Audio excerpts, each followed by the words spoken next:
তবুও না বললেই নয় যে যেমন বাবার পড়ানো আছে নামের আমরা যেখানে ধরবো সেখানে হয়ে যাবে। কেননা এটা বাস্তবে মনসামঙ্গ। বাবা আমরা যদি 22 দিন বাজার যাই তবু মায়ের কাহিনী শেষ হবে না। জায়গাটা শোনার মানে একদিন এক রাতের মধ্যে আমাদেরকে কিঞ্চিত হলেও শোনাতে হবে। তো যাক বাবা আছে কারণ আমাদের নিজের ইচ্ছা মতো ধরছি, কেউ কিছু মনে করবেন না। আর আমরা যদি ভুল ত্রুটি করে থাকি অবশ্যই আপনারা নিজের ভাই মনে করে নিজের সন্তান মনে করে ক্ষমা দৃষ্টিতে দেখবেন। সকলকে ধন্যবাদ।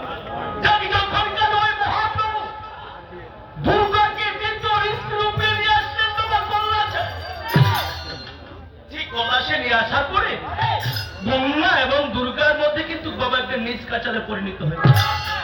কেননা কোন নারী চায় না স্বামীর ভাগ দিতে। এখন মহাদেব ভাবছে আমি অনন্ত অবস্থায় কল্যাণে থেকে গেলে এদের মধ্যে আরো কাচারটা বড় হয়ে যাবে। তাই কাচারকে সমাধান করতে গেলে আচার মনে মনে একটি উপায় করেছি, ঠিক 12 বছরের জন্য গঙ্গা দুর্গাকে রেখে বাণিজ্য যাব। এখন মহাদেব বাণিজ্য যাওয়ার জন্য কি করছেন, এইবার যাহাটা রেখে হোক দিনের হয়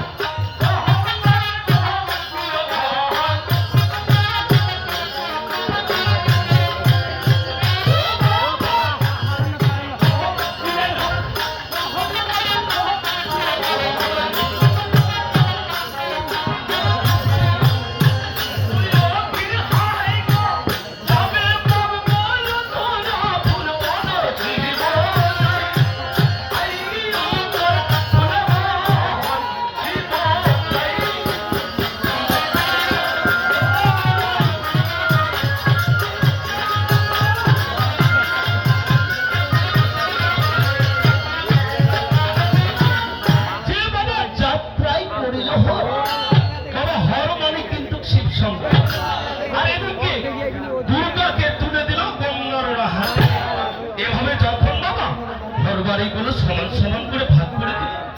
এখন মহাপ্রভু যাবার জন্য তৈরি হয়ে গেল। কেমন করে যাচ্ছে, এইবার হাতে নিয়ে বাবা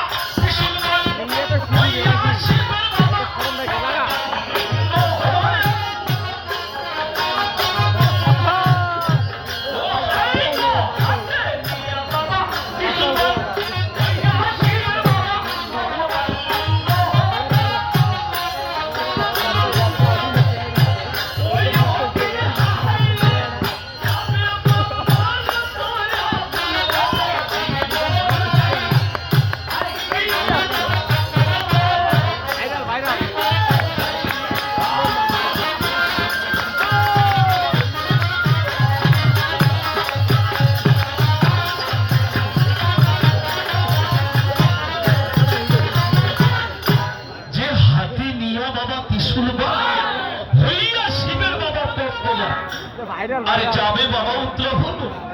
যখনই মহাপ্রভু উত্তরাখণ্ডে যাবার জন্য বাবা তৈরি হয়েছে, এখন নারদ মুনি ও কিন্তু সব বুঝতে পেরেছে। এখন মহারাজে নারদ মুনি কি করছে, এবার খান্তা ঘুঘুর আওয়াজে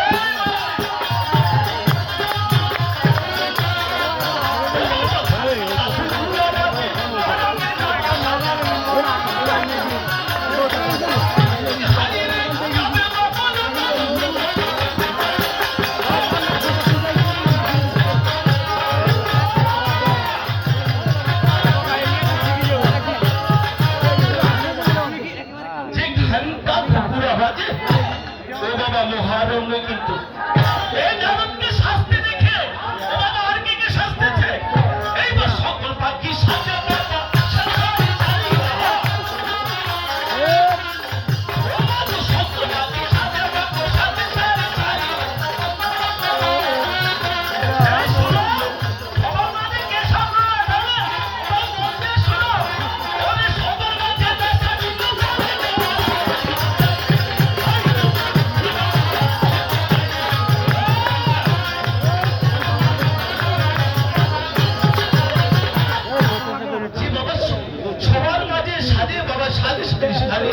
সবার মাঝে না সাথে এই পানি করে কেন সাথে এই পানি করে বাবা কিন্তু সর্বদা পেটকে নিয়ে চিন্তা করে নেব। এখন এই বাড়ি করে ভাবতেছে যে আজ মহাপ্রভু উত্তরাপুর বলে যাব। এর মাঝে যদি আমি কোথাও নথি ডালা না পাই, আমি কিন্তু মাছ ধরতে পারবো না।